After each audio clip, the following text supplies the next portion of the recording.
When a billionaire comes home early, he expects perfection. What he finds instead stops him cold. A single moment in the garden will unravel secrets, loyalty, and a dangerous game of power. The August sun hung low, pouring molten gold over the glass and stone sprawl of the Whitmore estate. The kind of light that made even the marble gleam with warmth. Though warmth was not something Gabriel Whitmore often welcomed. His driver eased the Bentley to a silent stop at the rear patio, tires crunching lightly over the crushed gravel. No one had been notified of his arrival. Gabriel preferred it that way. It was the only way to see his world as it truly was, unprepared, unpolished, unposed. He stepped out, his Italian loafers soundless on the flagstone, the tailored navy suit uncreased from the flight. He moved with the contained precision of a man accustomed to rooms going quiet when he entered them. Every hedge along the path was trimmed into disciplined symmetry. The smell of watered hydrangeas hung in the air. Somewhere beyond the clipped rows of lavender, a high piercing sound broke the stillness. Children's laughter, not the polite kind coaxed out for visitors, but wild, unrestrained shrieks. Gabriel slowed. His boys, Nicholas and Theo, only laughed like that when they were up to something messy. He felt a sharp twist of curiosity and beneath it, a bristle of disapproval.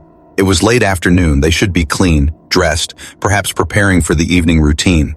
He'd been gone 6 days at the summit in San Francisco, locking in $1 billion renewable energy partnership. Discipline, schedule, appearances, these were the cornerstones of a Whitmore household. He followed the sound across the patio, past the trimmed rose beds and the open French doors to the breakfast room. With each step, the shrieks grew louder, splashing into the air in waves. Something else too, Tichsumam. He hiss of running water, the slap of wet against stone. His jaw tightened. In his world, water was controlled, channeled, never wasted. Gabriel moved through the shade of a trellised walkway and into the dappled sunlight of the side garden. That's when he caught sight of movement, small bodies darting in and out from behind the topiary. Nicholas, shirt plastered to his chest, shorts dripping, hair darkened to near black from soaking, was brandishing something that looked suspiciously like a plastic sword. Theo was on the ground, rolling in grass so wet it had turned to slick mud, his knees smeared brown, his grin splitting his face. The sound of water came from the far end of the lawn, where Maya stood, hose in hand, the green rubber snake coiled loosely in her grip. Her summer dress clung damply to her calves, and the sunlight caught the beads of water on her skin, making them sparkle. She aimed a deliberate arc of spray over Theo, who yelped and scrambled upright, charging her with mock outrage. Gabriel stopped dead, half in the shadow of a column. Maya. In the 3 years since he'd hired her, she had been a constant. Warm but not indulgent, steady yet no nonsense, the kind of presence that rooted itself quietly into the corners of a home. She was also, in his mind, a staff member, a professional. And now here she was, looking nothing like the crisp, uniformed caretaker he knew, laughing openly as she unleashed a flood of water onto his heir and his spare. The air around him seemed to narrow, pressing heat against his temples. His gaze swept the scene, the ruined grass, the mud streaking Theo's shins, the fact that both boys were barefoot and half-soaked on his perfect lawn. No one had seen him yet. His return was still a secret, but in the space of a single heartbeat, the line between order and chaos had been breached. He took one silent step forward, eyes fixed on her, and the sunlight caught his profile, sharp, controlled, unreadable. Another step, closer now. He could hear the deep, unself-conscious rumble of her laughter. Then he turned the final corner of the hedge, the whole tableau laid bare before him. The twins, soaked to the skin, shrieking in delight. The spray of water catching the light in 1,000 shards. And at the center, Maya, smiling like this was the most natural thing in the world. Gabriel froze, one hand tightening at his side. The late summer air was heavy, fragrant with wisteria, but all he felt was the cold jolt of disbelief. Gabriel didn't announce himself. He stood there, the shadow of the hedge slicing across his polished shoes, watching the scene unfold as if he were looking through glass. Every detail lodged itself into him. The way the sunlight fractured through the spray, the way Maya's laughter wrapped around his son's like a warm blanket, the way Nicholas's small hand instinctively reached for hers before darting away in mock escape. It was too much like something he didn't want to name, something he hadn't felt in years. Theo spotted him first. The boy froze mid-charge, hose water still streaming into the air, a look of startled guilt crossing his face. Nicholas followed his brother's gaze, and the laughter drained from both of them as if someone had pulled the plug on their joy. Maya noticed their sudden stillness, turned, and her smile faltered the instant her eyes found his. "Mr. Whitmore," she said, her voice steady but lower now. She clicked the hose nozzle off, the last drops spattering onto the grass like small, guilty confessions. He stepped forward, each movement measured, as though he were walking into a boardroom confrontation. Is this what passes for childcare in my absence? His tone was flat, but there was an edge beneath it, sharp enough to draw blood. The twins shifted uneasily, mud streaked on their legs, water dripping from their hair. Maya straightened, her chin lifting just slightly, enough to signal she wouldn't be cowed. It's 94. Our degrees, she said evenly. The air conditioning went out hours ago. The water inside was too warm to cool them down. Out here, he cut her off with a curt gesture. Out here, they're half naked, covered in dirt, running wild like they've been abandoned in a public park. His voice carried the kind of cold authority that had silenced rooms of executives. They were laughing, she countered, a flicker of something, anger, hurt, in her eyes. They were safe. They were happy. Happy? His laugh was short and humorless. Happy isn't the standard here, Maya. Standards are the standard. Discipline, presentation, order. That's how I run my home. A muscle worked in her jaw. And love? She asked softly. Where does that fit into your order? The words landed heavier than he expected, knocking the air from him for a second. He masked it by closing the distance between them, his shadow falling over her. Don't lecture me in my own house, he said, voice dropping low. The twins were frozen, eyes darting between the two of them. Nicholas clutched Theo's arm as if bracing for something. The tension in the air was thick enough to touch. Maya didn't move back. Someone had to cool them down, Gabriel. Someone had to notice they were flushed and miserable. Someone had to... And something in him snapped. He didn't raise his voice. He didn't shout. He simply stepped forward and, in a sudden unthinking motion, put his hand to her shoulder and shoved. It wasn't hard enough to throw her, but it was sharp enough to send her stumbling back into the damp grass. The hose slipped from her grip, twisting and spraying wildly before collapsing at her side. The twins gasped, the sound raw and frightened. Gabriel's breath came heavier now, but he didn't look at his sons. He stared down at her, the sun baking the back of his neck, the smell of wet earth between them. You're done here, he said quietly, the words more final than a slammed door. Pack your things. Maya's eyes flicked to the boys. They stood like small statues, watching her with confusion and something else, betrayal. She rose slowly, grass clinging to her skirt, her dignity somehow still intact. I've taken care of them like they were my own, she said. I've loved them when you were too busy to notice. He didn't answer, didn't trust himself to. They'll remember this, she added. Not the heat, not the water, this. Gabriel turned away, his jaw locked tight. He didn't see the way Nicholas's lip trembled or the way Theo took a step toward her before stopping, unsure if he was allowed. He just heard her footsteps retreat across the lawn, the sound fading like the laughter had, sudden, final, and leaving behind an emptiness that felt colder than any ice water could. When the back gate clicked shut, the estate was silent but for the slow drip of the hose onto the flagstone, each drop marking the distance between what the house was and what it had just lost. The house had never felt so cavernous. Dinner that night was a hollow ritual, a formality played out beneath the hum of recessed lighting and the faint chime of cutlery on porcelain. The twins sat at opposite ends of the long mahogany table, each in their booster seats, their plates barely touched. A private chef, hired only last month to add polish to the household's presentation, had prepared roasted salmon with lemon glaze, but its aroma seemed to hang in the air like something foreign, unwelcome. Gabriel sat at the head, posture perfect, napkin folded neatly in his lap. He cut into his own salmon without appetite, his eyes on the meal, but his mind elsewhere. Every so often he glanced toward the empty seat halfway down the table, Maya's usual spot during the boys' dinners. He could still see her there in memory, coaxing Theo to eat his vegetables, making Nicholas laugh so hard milk nearly came out his nose.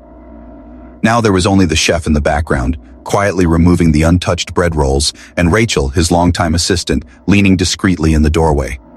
They asked for her again, Rachel said softly. Gabriel didn't look up. They'll forget her in time.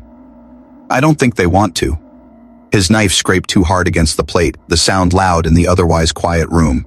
They're children, Rachel. They want candy for breakfast and bedtime at midnight. That doesn't mean we indulge every impulse. She wasn't candy, Rachel replied, choosing her words carefully.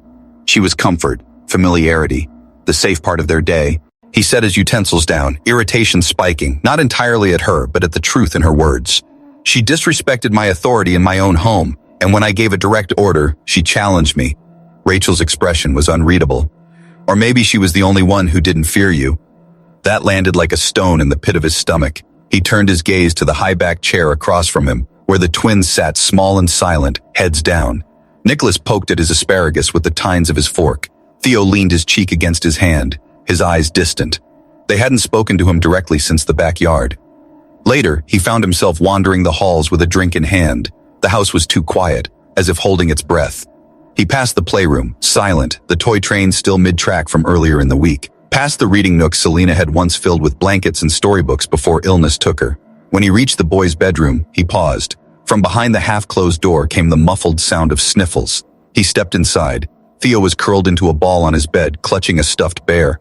Nicholas lay flat on his back, staring at the ceiling, his face unreadable in the dim glow of the nightlight. "You boys okay?" Gabriel asked, his voice softer than he intended. No answer. "I know today was different," he continued, "but I promise everything's going to be fine." Theo's voice was a whisper. "Where's Maya?" "She had to go," Gabriel said quickly. "She's not coming back." Nicholas rolled over, his voice tight. "You yelled at her." "She wasn't following the rules," Gabriel replied, his tone harder now. "You understand rules." Silence.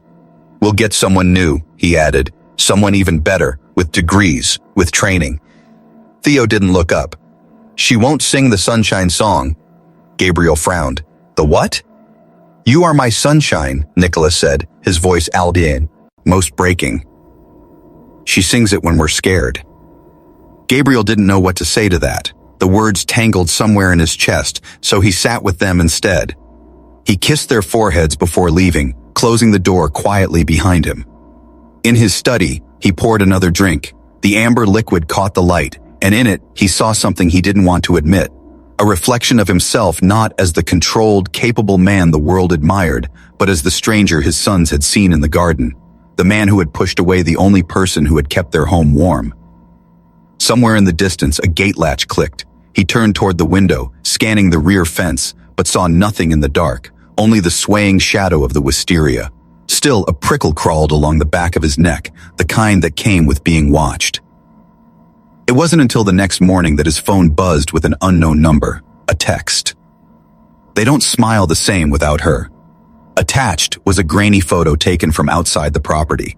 The twins sat together on the back steps, shoulders slumped, eyes vacant. The grass around them was dry, yellowing. Gabriel's hand tightened around the phone. He didn't know if it was a threat, a plea, or both. But one thing was certain, this wasn't over. The sky over Seattle was a washed-out gray that morning, the kind that blurred the horizon into the water. Gabriel sat in his study, the glow of his laptop screen spilling over the walnut desk, scrolling through financial reports he couldn't seem to focus on. The text from the night before still burned in his mind. They don't smile the same without her. He'd replayed it over and over, wondering who had sent it, why they had been close enough to photograph his children, and what they wanted. The sharp buzz of the gate intercom broke his thoughts. Rachel's voice crackled over the speaker from the front security station. "Sir, you're going to want to come down here." He didn't like the tone. "Who is it?" A pause.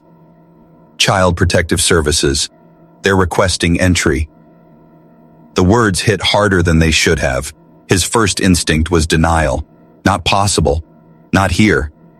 But the text, the photo, the uneasy quiet in the house, it all seemed to point toward something building just out of sight. He strode down the hall, his polished shoes echoing too loudly on the marble. Through the leaded glass front doors, he saw them. A tall woman in a tailored gray suit, a leather portfolio under her arm, flanked by a second official in a windbreaker with a state emblem on the chest. The woman's expression was calm, professional, but there was nothing soft in her eyes. "Mr. Whitmore," she said when he opened the door. "I'm Mara Stone. We've received an anonymous complaint and need to conduct an in-home welfare check." "What complaint?" His voice was clipped. "That there was an incident involving physical aggression toward an employee in the presence of minor children." She held his gaze. "We'll need to speak to the children privately." His hand tightened on the doorframe. "There was no aggression toward my children." "I understand, but our protocol requires verification, sir. If we're denied entry, the matter can escalate to family court." Her tone never shifted from even, but the warning inside it was clear. Rachel had appeared behind him, her face pale. From the second-floor landing, Nicholas and Theo peered down, their eyes wide. Gabriel exhaled slowly. Fine, he said at last, stepping aside, but we do this my way. Inside, the air seemed to grow heavier. The twins were led upstairs with the second official, disappearing toward their playroom. Gabriel and Mara sat in the stool. The rain starting to tap lightly at the windows. Tell me exactly what was reported, Gabriel demanded. She flipped open her portfolio, reading from the page. That during a domestic disagreement between yourself and a female employee named Maya Williams, you engaged in physical contact by shoving her, and that this occurred in full view of your sons. The report describes verbal threats and the dismissal of said employee immediately afterward. Gabriel's jaw tightened. It was weeks ago. She chose not to file charges. We've since resolved the matter privately. Mara's pen hovered over her pad. Privately doesn't erase impact, Mr. Whitmore. The children witnessed it. That's what concerns us. Her words cut deeper than he expected. For the first time in days, the image of Theo's frightened eyes flashed behind his own. Upstairs, the interview with the boys began. From the hall outside the playroom, he could hear muffled voices. Mara's colleague asking gentle questions, the boys answering in fragments. What's Maya like? She sings to us, Theo's voice piped up. She never yells. And your father? Silence, then Nicholas's low reply. He gets mad sometimes, but he says sorry now. By the time Mara returned downstairs, Gabriel's drink sat untouched on the side table. She closed her portfolio with a deliberate snap. For now, we're not pursuing legal action, but this household will remain under review. I'll be back in 2 weeks for a follow-up. Any further reports could result in temporary removal of the children. The words temporary removal rang in his ears like an alarm bell. As the front door shut behind her, the house felt different, no longer simply quiet, but under siege. Nicholas and Theo ran straight to Rachel, bypassing him entirely. And in that instant, Gabriel realized that someone out there wasn't just meddling in his home, they were trying to dismantle it from the inside. Later, in the kitchen, Maya's name surfaced for the first time in days. Rachel's voice was low. Do you think she filed it? He shook his head before the thought could take root. No, this doesn't feel like her. But the truth was, he didn't know who to trust anymore. And somewhere deep in that uncertainty was a colder realization. This wasn't the end. Whoever had made that call wasn't finished with him. That night, long after the twins had gone to bed, Gabriel sat in the darkened study, staring at the faint reflection of his own face in the window. The rain outside blurred the view of the garden where this all began, turning the wisteria into a shadowy smudge. In the quiet, his phone lit up on the desk with a single new text. You built these walls to keep the world out, but what if the danger is already inside? The rain had stopped by morning, leaving the estate wrapped in a damp stillness. The wisteria over the back arbor glistened like a net of tiny prisms, each drop catching fragments of the pale sun. Gabriel stood at the window in his robe, coffee cooling untouched in his hand, eyes fixed on the rear gate.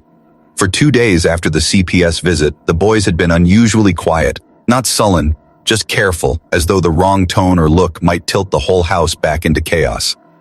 He didn't like it. He was used to people falling in line, adjusting to his gravity, but this wasn't deference. This was distance, and it scared him in ways he refused to say aloud. By noon, Rachel appeared in the doorway to his study, her voice low. There's someone at the gate. She won't. Give her name. But she says you called her once. His breath stalled. He set the coffee down and walked with her to the security screen. The grainy image flickered into life, and there she was, Maya, standing on the gravel drive in a simple navy dress, the same worn canvas tote slung over her shoulder. Her hair was tied back, reins still glistening at the edges. No expression gave her away, but he could feel the wariness in her stance even through the camera. Let her in, Gabriel said. The gate buzzed, the latch clanging open. When she stepped into the foyer, the air between them was taut, not with the old heat of anger, but with something heavier, history and the unspoken knowledge of what they'd both carried since that afternoon in the garden. You called, she said, her voice level but quiet. I did, he answered. I meant every word. The twins' footsteps thundered from the hallway before he could say more. Maya. Theo's cry was so sharp it almost cracked.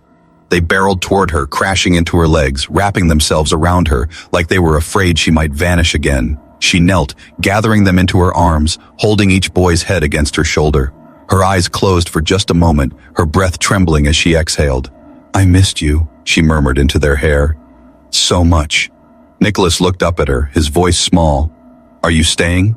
She straightened slowly, her gaze locking on Gabriel. I want to, she said, but not as staff, not as someone who disappears when it's inconvenient. If I come back, it's his family. Full stop. Her words landed hard. He'd spent years making sure no one blurred that line. Staff were staff, family was family. But standing there, watching his sons cling to her, he realized the line had already vanished months ago, maybe years. Then that's what you'll be, he said finally. Family. The shift in the room was almost physical, air moving again, a tightness in the walls easing. Rachel, who had been standing off to the side, didn't even try to hide her smile. The days that followed were a quiet transformation. Therapy sessions began, awkward at first. Gabriel learned to speak without issuing orders, to actually listen to the boys' answers instead of preparing a counterpoint. Maya taught him the pirate voice for bedtime stories, and he botched it so completely that Nicholas nearly fell out of bed laughing. They rebuilt the backyard games she had invented, flashlight dragons, pillow fort sieges, until the grass wore thin under their feet. But there was still a shadow neither of them named. CPS would return in less than 2 weeks, and whoever had filed the complaint might not be finished. Some nights, Gabriel would catch Maya staring out the kitchen window, her hand unconsciously resting over her tote like she was ready to leave at a moment's notice. It was on one of those nights, the boys asleep upstairs, that she finally spoke of it. You still don't know the whole reason I won't work here as staff, she said, her voice low. Gabriel leaned against the counter. Then tell me. She hesitated. When I was 12, my younger brother and I were placed with a foster family. There was an incident. He spilled juice on the carpet. The foster father grabbed him by the collar and shoved him. I stepped in, took the hit instead. They split us up that night. I never saw him again. The kitchen seemed to shrink around them. He could see the faint tremor in her hands, the way her eyes stayed on the floor.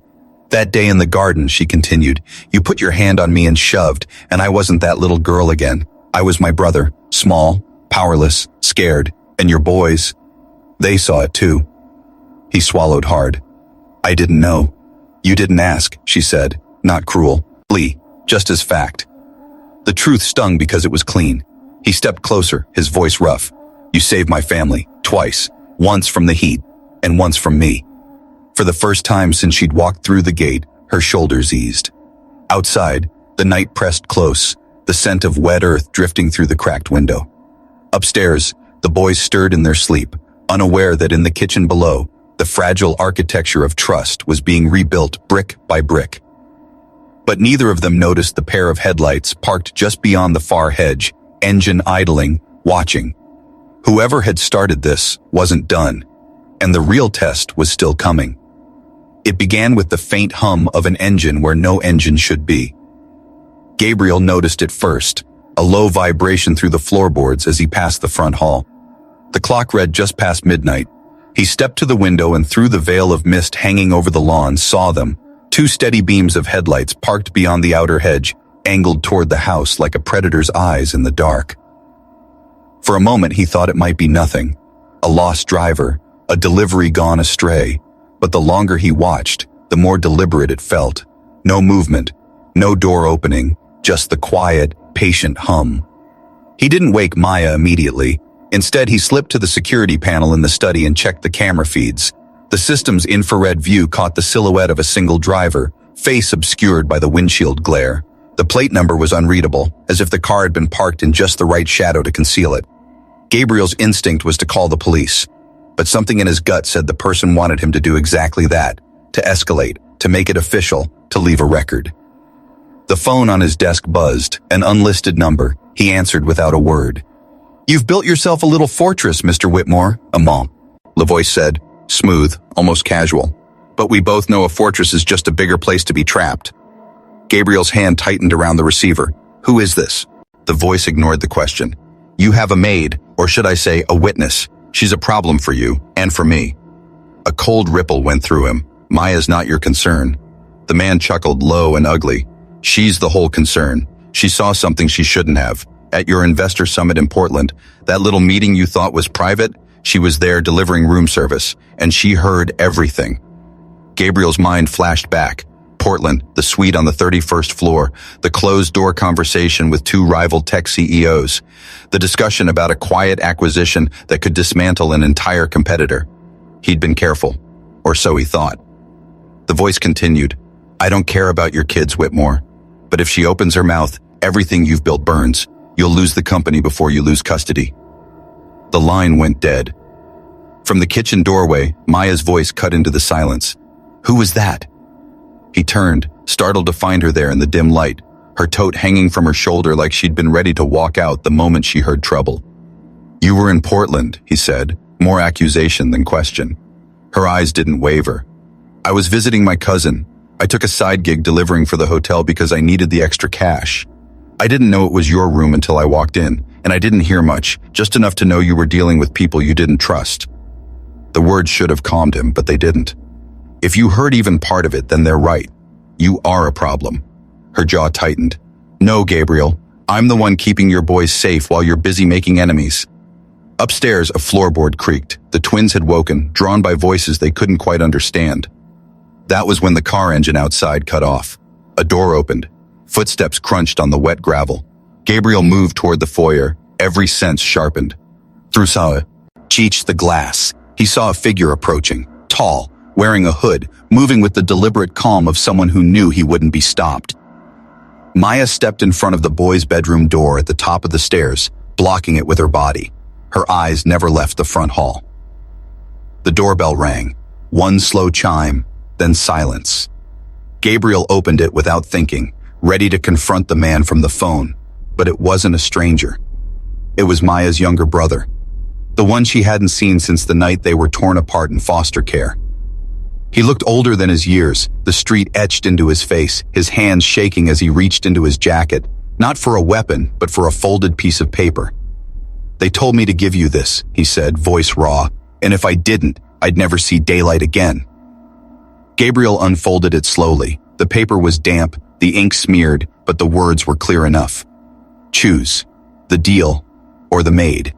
When Gabriel looked up, the headlights had vanished, swallowed by the mist, but the threat remained, now inside his home, breathing the same air. And for the first time he understood, this wasn't just about money or the company or his reputation. This was a war being fought in his living room, and the battlefield was the people he loved.